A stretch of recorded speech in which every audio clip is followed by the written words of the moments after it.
My son is almost 17. This Christmas we bought him an expensive computer gaming chair, as he plays a lot of online multiplayer shooters. My son has some anger issues, which he's currently in therapy for, and these shooters tend to bring out his temper more than normal. However, for the past few months he's been keeping it together well, so I figured the chair might be a fair present. I was wrong, because the day after Christmas he was gaming, started to have bad luck. He was losing his patience. This culminated in him screaming insults and then picking up his chair and slamming it into the ground, breaking the back of it. After talking him down, we had a very serious conversation about him no longer being allowed to play multiplayer games while under my roof until his therapist feels comfortable with his progress, talked about coping mechanisms, etc. However, I made it very clear this was unacceptable and he would be grounded. We've had these heart-to-hearts many times, so it's not like every time he has an outburst I'm making light of it. It's a serious issue and treated like such. However, when he came to me later that day and told me he'd like me to replace the chair because it was a gift, he really liked it and it would only be fair, the frustration, disbelief and disappointment in his behavior boiled over and I started laughing hysterically. As in a full laughing fit, barely able to breathe or talk. The more he'd plead his case, the harder I'd laugh. Repeatedly asking him how it was fair in his mind to have me replace a gift I paid for that he broke in anger. This obviously pissed him off more, which led to him getting emotional, but I just couldn't seem to stop myself. I tried walking out of the room and asking him to drop it, but every time he'd say, "But I need a chair." Or, "What am I supposed to do now?" I'd laugh again. I tried explaining that I'm not laughing at his feelings. I'm laughing at how absurd it is for him as a teenager to expect me to replace he can't be bothered to treat with respect, and then whine about it when he broke it. He's still pissed about it, and feels slighted. I feel bad for laughing, and honestly wonder if I had some sort of mini stress break myself. Because it's never happened before and I couldn't seem to stop. But at the same time, I stand by the fact that his request was ridiculous enough to make most people want to laugh. My wedding was September 21st, 2019. We had a fairly decent-sized wedding. My cousin, on my stepdad's side, we are not close whatsoever. And her boyfriend have only been dating not even 6 months at this point. I've met the guy once before my wedding and he never shows up to any family functions. We're all having a great time at my wedding. My husband and I are mingling with guests while everyone dances. The next thing I know is my cousin's boyfriend asks the DJ for his mic and goes to the center of the dance floor saying he has an announcement to make and calls my cousin over. So, I rush over and say, "Nope, no one is getting engaged during my special day, especially during my reception. You can get engaged later tonight but not right now. It's my day. Thank you for understanding," and I go to walk away. My cousin starts puffing and my aunt, her mom, starts yelling at me and calling me an entitled brat. It causes a huge fight and they all end up leaving. My mom, stepdad, dad, and stepmom all are on my side and were even pissed that they think it's okay to do that during a wedding they all paid for. My nana, stepdad's mom, says I was wrong and told me to apologize and call them over and allow him to propose. Needless to say, it didn't happen.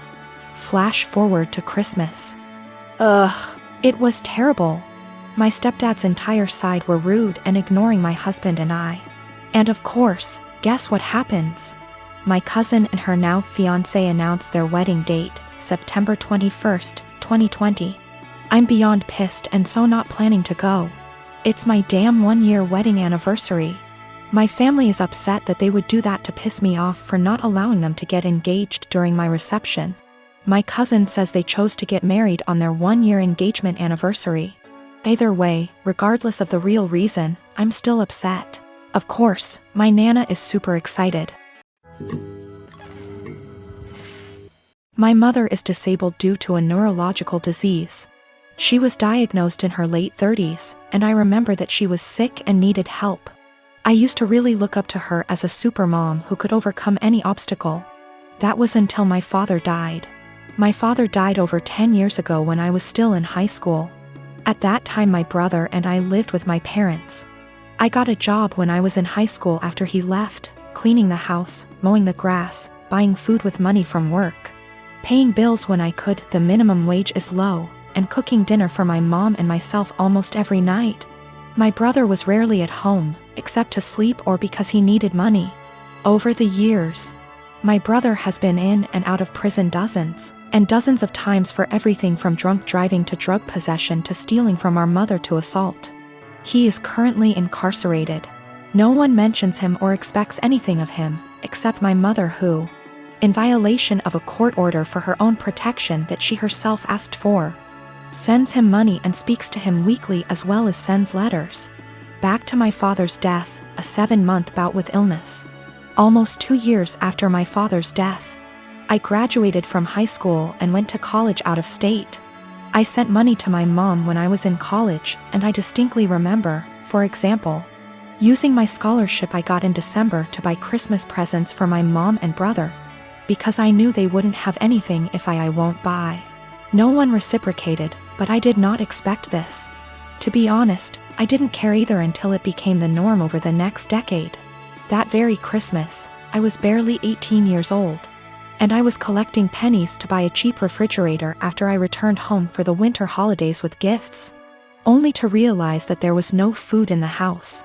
My brother, in a drug-fueled rage, tore down the Christmas tree I had bought and decorated and threatened to kill himself if I didn't give him the money because no one loved him, and that would prove that I cared.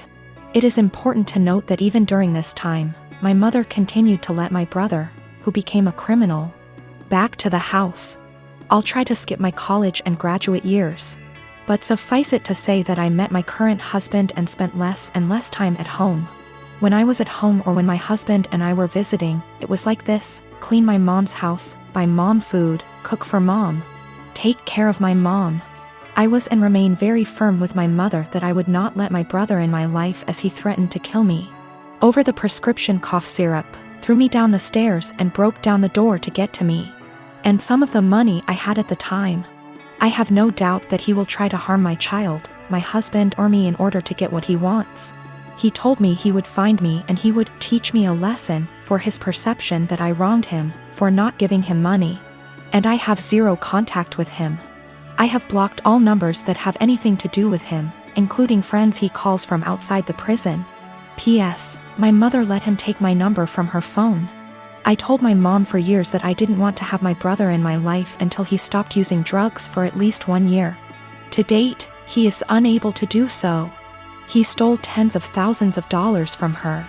She always says she won't let him back into her house, but she eventually forgives him and the cycle repeats. The next year, when he was released again, she told me in no uncertain terms that he would not live with her, but admits that she keeps in touch, sends him money, and thinks it is the devil in him that makes him addicted. He will return. I offered to help my mom move closer to me since I live in many states. My husband and I even asked the realtor to come out and start the process of registering our house so we could find a house with space for my mom. My only stipulation was that she not drag my brother into my son's life. She categorically refused. She also refused to go to nursing homes, despite the fact that I went to her of my own free will and received excellent recommendations from her doctors. Now that she had surgery this week, my family is out of the slums. To be honest, I'm outraged by this. I had people who couldn't even send me a mutual Christmas card and told me that I was neglecting my mother, refusing to take time off from work and go to her place to take care of her. They don't care that I don't have days off and that I will most likely lose my job. One even stated that I wouldn't put groceries on my desk. I wouldn't work for such an employer. It's easy to say those words, but say it to my hungry baby. They said, "Who do you think took care of you as a baby?" And frankly, it hurts me. Sometimes you have to learn how to deal with life. You can't just ignore it, because getting on with life means losing your job. Walking away from my toddler in his growing up years and taking care of my mother, I guess. You can probably tell at this point that I'm fed up. I am in a stalemate when literally the only surviving family members tell me to quit my job, my family, my young child to take care of my mom and help her. They also refuse to give a timeline, saying it will be as long as she needs it. I am expected to take care of her 24 hours a day, 7 days a week, no questions asked. I also feel strongly that they resent my mother for asking them to do me a service. Even though I have explained many times that I offered her to stay with us and have the operation here, at no cost to her, mind you. And she refused. In response, they tell me that she has the right to be close to her friends. I also tried to explain that by bowing to her at every call. They give her an opportunity, but they don't want to hear it. They don't seem to hear me when I try to explain that. For example, helping her get out of the physical therapy room a week and a half before her doctor's recommendation gives her an opportunity, and ultimately hurts her independence. She is used to everyone doing everything for her. For example, during the last visit she was very upset that I did not take her to Walmart, because she had to go there almost before the baby went to bed. It was not emergency. She wanted to look around. My mother, in all this confusion, has taken the position that although she doesn't want me to lose my job, a good daughter should take care of her mother. Frankly, I am very hostile to this statement, because my mother did not call me on my birthday before my father died. I tried to build some kind of relationship with my son. I always try to chat with them or talk on the phone. And in the last 12 years I can count on the fingers of one hand how many times she called me just to tell me about me, or my son, or ask how we are doing. If she does call, there is always an ulterior motive, money for my brother or for her because she gave my brother everything. I'm on the edge.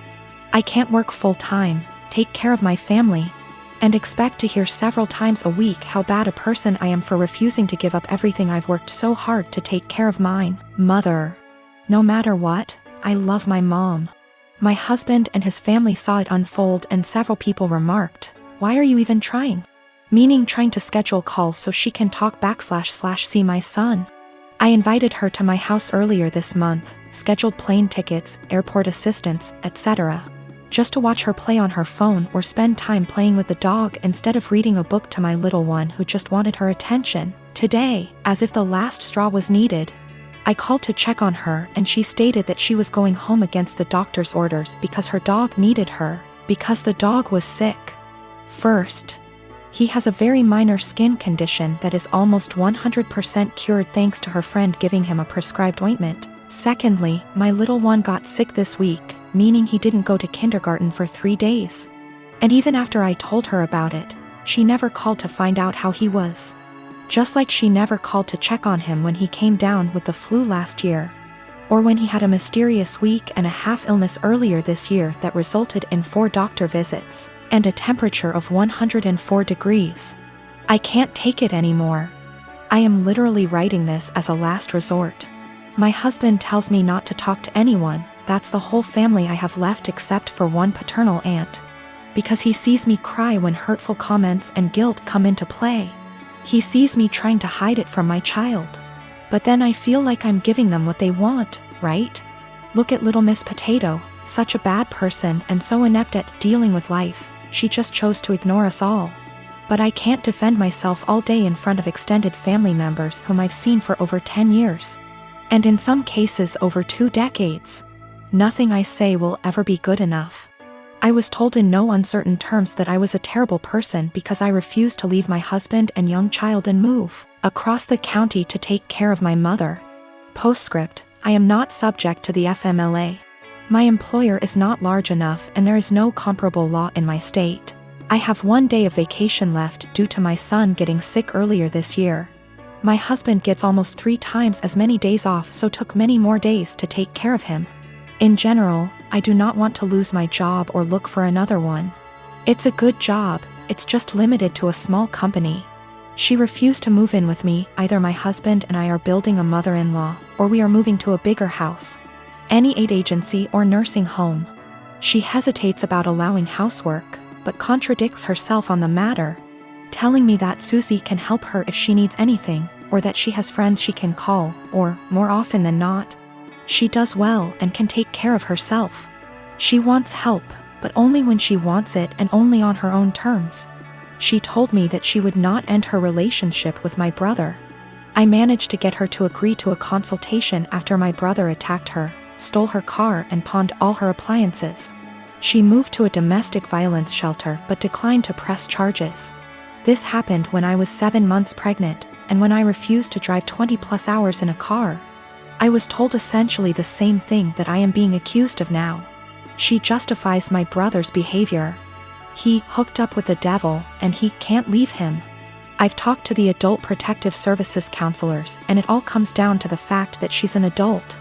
She can make her own decisions. Her doctors, although they seem to agree that she may need help taking care of herself, refuse to state that she is unable to take care of herself. I am a 37 years old male. I have a 13Y0 son. I was a widower when I met my now wife. She has a 16Y0 daughter from another relationship. The family is often on pretty good terms. My son is the quiet one in the house. He keeps to himself a lot, but not to the point of being concerning. My wife and stepdaughter are the complete opposite. They both encourage him to be outgoing and share activities and join gatherings with extended family. My son complained about having to be forced out of his comfort zone and having his need for space invalidated. I spoke to both my wife and stepdaughter and asked them to give him space and freedom to spend his time however he wanted. They apologized and promised to let him be. As Mother's Day was approaching, I wanted to throw my wife a surprise Mother's Day celebration. It was no longer a surprise because my stepdaughter gave her the heads so she could prepare. Yesterday I got off work earlier than usual to get final arrangements done. We planned to celebrate at the restaurant and invited her family there. I had the key, and while I was entering the house through the front door, I overheard my wife and stepdaughter talking to my son. My wife was asking my son if he could convince me to let him stay home and not go with them to the restaurant to celebrate. I paused and decided to keep listening. My son said why, and she told him that his introverted and socially inept attitude will make her family uncomfortable and will ruin the mood. He promised her that he'd be well behaved and would try to interact and socialize with everyone, but she said that she wasn't buying it. He kept reassuring her, but she snapped and told him that technically she's not his mom, so she didn't get why he wanted to celebrate Mother's Day with her so badly. My stepdaughter threw some, I don't remember, backhanded comment, and then both of them were shocked to see me standing there. Both were staring without saying anything. I told my son and his stepsister to go to their rooms, then told my wife that the celebration was off, cancelled. She tried to argue, asking why repeatedly, and I told her why. She tried to explain that she didn't mean it like that and that I only heard part of the conversation but not all of it. I told her I was done arguing and the decision was already made. She yelled, asking what she was going to tell her family, and said that I was making tremendous mistake towards her. I ignored her while she kept throwing tantrum after a tantrum. Early this morning she took my stepdaughter and went to stay with her folks. Not a single call or text from her so far. Situation is full of tension. I'm upset still, but more hurt, to be honest. I mean, yes, I did say I was going to have this celebration, but I thought that what she said to my son was too harsh to ignore.